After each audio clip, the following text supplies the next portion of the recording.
There are a couple things that are going on with Bungie right now that are that are hitting the wrong notes. Definitely, primarily what this video is going to cover is the raid armor. The raid armor that leaked within the PAX West build that has a lot of people actually legitimately upset with Bungie, and I kind of agree with them. Usually I don't, because I like to play devil's advocate.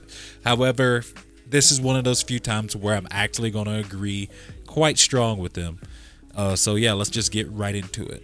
So during PAX West, there was the reveal with that Bungie build that everybody was playing with all elimination stuff, where we saw a great many things like the new rocket launchers and a lot of exotics, and the fact that Luna factions and Rally Barricade are no longer going to do auto reloading with just increase reload speed. Besides actually just slowing down our DPS a little bit and actually going to probably give us another weapon that performs just as well because it's Bungie, we actually got to see a pic of the upcoming raid armor, and it is pretty bad. So Bungie is actually using old Eververse armor from Curse of Osiris, reskinning it and using it as raid armor. And I have two main points for this, and I'm just going to go ahead and jump into the first. I don't know why anybody's surprised, honestly. Bungie has been disrespecting raid loot for the most part since D2 has launched. The initial disrespect with raid loot came with people getting free raid gear without actually raiding. Even though it came at 10 light, it was very disrespectful for the activity.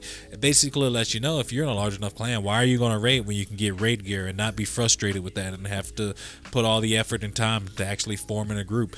Bungie has been disrespecting raid gear from the very beginning. All the raid armors are pretty lackluster for the most part. There are a couple of ones that are actually pretty good. Recently, raids have been getting better, but outside of actually getting decent guns in a raid, each one of these raids have actually been extremely lackluster in the breadth of its actual loot. The armors has been nothing that's really been desirable anyway. The guns, for the most part, haven't been that good. Even the most recent raid exotic, the Teraba, is quite terrible. You have to proc hurting yourself to get a really good result out of it, and it gets outskilled by most legendaries. Now, we can agree that there's been a couple of bright spots with Destiny 2's raid loot. That has been most of the Leviathan 1 weapons, the Ghost Primus, the Midnight Coup, the Zenith of Your Kind, the sniper rifle, the does not stare back, whatever. Then you can actually go into Last Wish and take a look at the Chattering Bone. The Nation of Beasts has been decent after most of the recent sandbox changes. The Thousand Voices is actually really good if you can actually get it to drop. And then we'll just continue on to Scourge of the Past. Essentially, that would be the Anarchy. Obviously, I can't get one to drop, so I can't speak on it. Then you jump further into even the Scout Rifle, the threat level, and such. However, all those other raids are encompassed with a lot of little loot that is not desirable at all.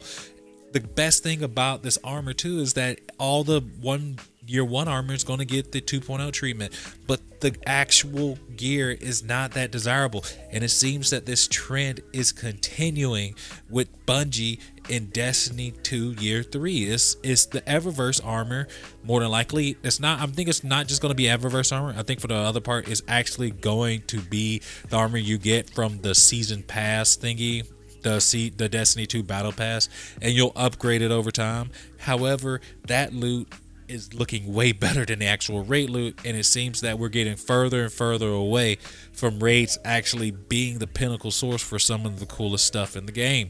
And I believe that is on purpose, because that actually works towards showing people gear they can actually get that doesn't require running a raid.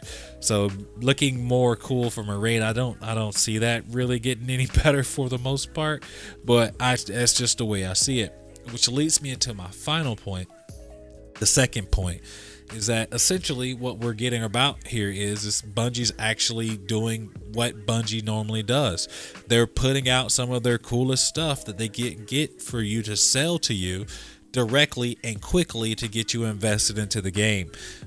Considering, like, I think at the most we've ever had in Destiny was that we had 10% of the population rating. That's like less than 800,000 people. which is never actually good anyway. The raid numbers have actually been extremely low for the most part. And because of that, it's like, why make something super cool for a small amount of people that you know will want to go get it, but actually aren't going to do that anyway? And that's the rock and the hard place that Bungie is in.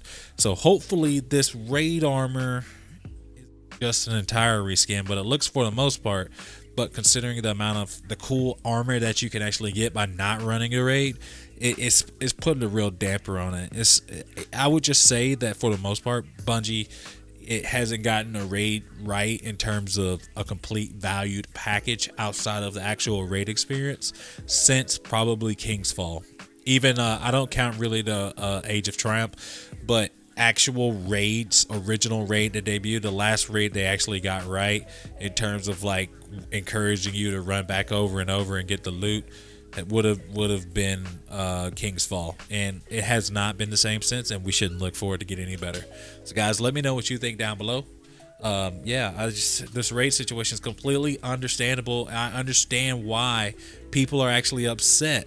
The raid armor is just reskinned Curse of Osiris armor, and it doesn't even feel original with even just a couple of the pieces that we've seen, man. So yeah, catch you guys later. Peace.